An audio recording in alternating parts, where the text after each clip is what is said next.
You're listening to The Money Hour with your host, Tina Mitchell, and co-host Keelan Harvey on Alternative Talk AM 1150. Now, back to the show with local mortgage experts Tina Mitchell and Keelan Harvey. Welcome back to The Money Hour with your host and Tina Mitchell, my co-host Keelan Harvey, which is not here. He's actually on a fishing trip this weekend, and so I'm going to be flying solo. We're your local mortgage experts right here on 1150 AM KKNW this Saturday, June 23rd, and it is a great day to talk money. The show, that's what the show is all about, how to make money, how to save money, and have a better quality of life for you and your family. If you're hearing our show at a different time, you are listening to a rebroadcast, but we are here to answer any questions or connect you with a guest that we have on the show today. Please feel free to call the show at 1-855-400-1150. Again, that's 1-855-400-1150 or online at themoneyhour.com. And in studio right now, Dan Faulkner with the Dan Faulkner Group. Does the full-service real estate professional still have a role in our current market?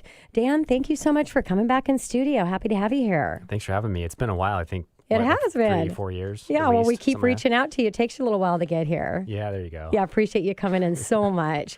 And a little bit about Dan. Born in Redmond, Dan is a native of the area, attending local schools, including the University of Washington, as well as experiencing all of the area he has to offer, has given Dan a unique perspective on the Eastside and Seattle.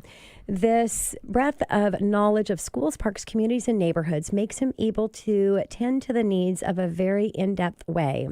Graduating from the University of Washington in 2005, Dan initially had planned to go to law school. However, the real estate business pulled him in and started straight out of college. He's never looked back. His favorite part of being a real estate agent is building the relationships with his clients. For him, there's nothing better than seeing his clients grow into their home and truly getting to know them and their families. And that's what really real estate is all about, is building that relationship so that you can have that trust and that confidence, and building it in what you're going to take them through is the biggest purchase they're going to make in their entire life. So, Dan, I'm excited to talk to you today about a full-service real estate professional and what their role is in today's current market. So if somebody's saying the home's going to sell either way, someone may ask, why would you pay less to sell it? Yeah. Valid question. It is a valid question. It is probably going to sell either way. And I'm the first one to tell that to a seller. And the question is, what is it going to sell for? Yes. And, if a full service professional realtor can't get more than what the discount is and then some, then we don't really have a role. Yes. And the fact is, it's really hard to make a living doing 1% listings. And they do have to cut corners doing that. I'm not here to throw anybody or any company under the bus or anything like that, but it's hard, and they have to make that up many times in volume. So you have agents who are doing 100 or 200 transactions a year, and it's harder for them to give that same level of service that a real professional would. Yeah, and I always say discounted price equals discounted service. And if you think of anything else in any other type of business, I mean, you can use retail for an example. You have Nordstrom, you have a Target. So where you're going to buy your clothes, there is going to be a different in service. There's going to be a different in quality, and there's a lot of things. So something to consider when you're picking your real estate expert. Now, and it's the same on the lending side too. Yes, I mean, I course. always tell people that, hey, should I go with Quicken or should I go with someone like Tina? I'm like, well, if you want to avoid being in boxes the day before closing and getting a call from Quicken saying we need 2 more weeks, then I'd suggest you go with Tina. So or we can't close the loan when you're a couple weeks away from closing. That's a good one big too. disaster as well. But so, what about the role of a full service professional pay? Can you talk a little bit about that, Dan? Yeah, I mean, it really comes down to negotiating, marketing, and managing the process. I mean, oftentimes it's a rocky process. You want somebody experienced and knowledgeable to help you get through all those obstacles. Marketing, I mean, in today's day and age, you need, and in this area, you need good photos, good web exposure, good print marketing, all that good stuff. You need a good negotiator, somebody who is truly not afraid to walk away from the deal, because you know that person's going to do a really good job for you. So, Dan, with your clients, how are you able to get more profit and really be able to maximize on that profit for your sellers? What are some of your techniques and secrets?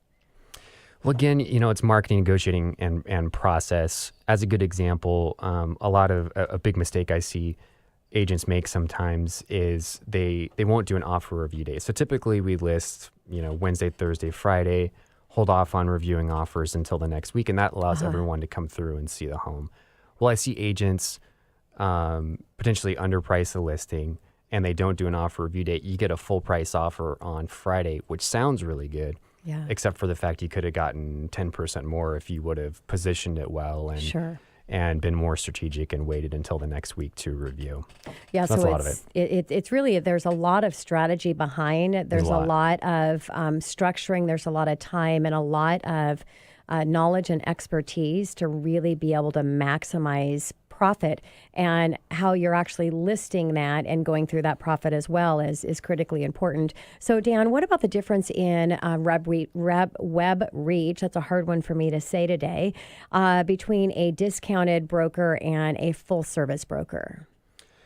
There really is none. I mean, any broker can get you on any website. And the way that it works is you list in the MLS. That's a central hub of all listing data. That goes to Redfin, it goes to John L. Scott, it goes to Windermere. And so the playing field's pretty level when it comes to that. So the value of a pro kind of comes in other items besides that, because regardless of who you list with, you're going to get that exposure. Yeah, and that's really good information, because one of the discounted brokerages out there is a Redfin. And again, not to take anything away from one versus the other, we need both in our industry and anything that we do. But so a question may be, well, if Redfin's not listing my home, does that mean I'm not getting all of that exposure? Which the answer would be no, because you're still getting the exposure. Yeah. And a little fun fact about Zillow and Trulia, they don't share data with the MLS. So if you're a home buyer, looking on Zillow or Trulia isn't going to have all the most up-to-date information. We see that a lot as well. But again, as a pro, you can just take the extra step and get it listed on Zillow and Trulia to get even more exposure. Yeah, and that's what really a full service broker is doing, is making sure that you're having exposure in every single area that you can. That's one of the benefits of a full service broker, is making sure covering all of those bases, correct? No doubt. Yeah. So Dan, how much does the company brand or realtor matter? In my opinion, I think you should go with the individual over the brand, and the rapport that you have with that particular realtor, how you feel they're going to do. The one exception to that comes with luxury listings, and actually John L. Scott and Windermere are the only local companies who have access to a luxury website called Luxury Portfolio.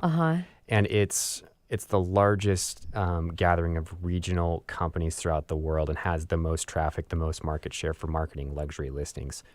And again, the only two companies in this area, because we're the two big regional players, are Windermere and John L. Scott. So Coldwell Banker, for example, has their own international site. Remax has their own. The Luxury Portfolio is a huge asset for marketing luxury listings. Other than that, it really comes down to the individual more than the company.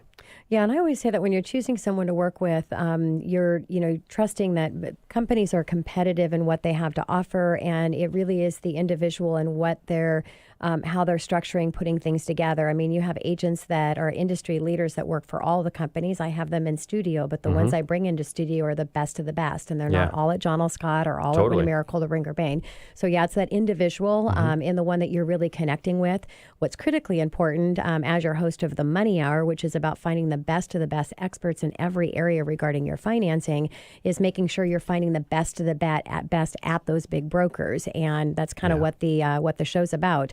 So Dan, what is the risk to listing with, let's say, a family member that just started at John L. Scott or Windermere or Coldwell Banker Bain? What's the risk of that? Well, that's a big one. We get that a lot. Like, my niece just got their license. I kind of have to go with them. And I just say, be careful. Make sure, if they're new, make sure that they have some good mentorship and some good guidance. But I hear a lot of regrettable stories about situations like that. So I just say be careful. Yeah.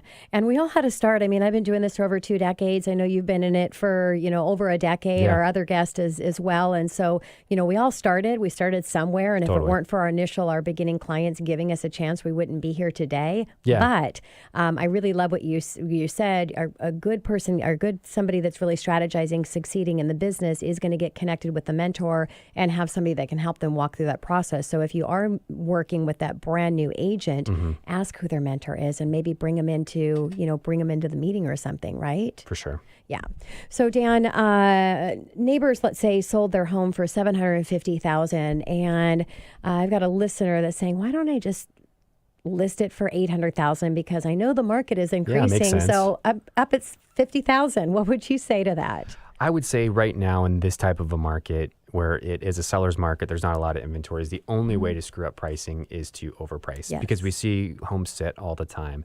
If they're priced right or priced a little bit under market, they're going to sell and they're going to ultimately net you more money. Yeah. So it's all about the price regardless of the market. And isn't it true as well, Dan, that in a market that's so crazy where we're seeing such appreciation so quickly, that overpricing is so much more common this market because people just think that, wow, I just need to list it what I think the maximum it could go for, which it totally destroys the negotiating. So let's talk about that. How do you find out if your realtor is a really amazing negotiator? Because it comes down to that on either side, whether you're wearing your hat for a seller as a listing broker or if you're wearing the hat as a selling broker.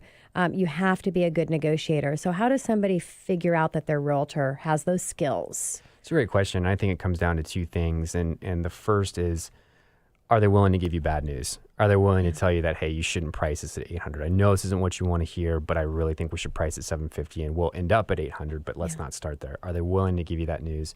The other is, do they seem confident and willing to walk away from the deal? I think that's really important. And if I was a consumer hiring a realtor, financial advisor, mortgage person, and be like, does this person seem like they absolutely need my business? Or are they okay if they don't get it? I think that's a big portion. I was just going to ask you before you answer that. So would a good broker walk away from a seller that was not willing to listen to an advice of an opinion of what they should list their home for? In some situations, yeah. I mean, I jokingly say, I'd rather give you the bad news now and have you list with someone else for 3 months and then call me later as opposed, I don't want to be the one fired. Exactly. So, you don't want to get hired to do something that you can't do at a great way. You don't want to be set up to fail. And I always, talk, I've got a coaching program and I talk about leading from advice, not ask. Now you can't tell a client what to do. They need to make their decision on what to do, but really leading from an advice standpoint of this is what we need to do to be successful and lay that out. And so I love that, Dan. So where is a great place to find that elite industry expert when it comes to a real estate broker? I think a good place to start is ask friends and family for a good referral. And then I think as well, looking online and seeing if that person has good reviews. Do they have some sort of a presence online with clients saying things about them? And there's a common philosophy out there that sellers always feel like they should interview 3 realtors. And if you feel like you need to, that's great. But a lot of times it's like you really need to talk to 1 or 2, find someone you have a good rapport with. If you have good rapport with the first one and you feel really good with them, then I think you're squared away. Yeah, love that. Well, Dan, thank you so much for having me. Coming back in studio. We'll get you back here again real soon. Absolutely. Okay. Coming up next on the Money Hour, how to successfully market your home for sale and get maximum exposure. Kim Frazier of John L. Scott, right here on 1150 AM KKNW after this short break.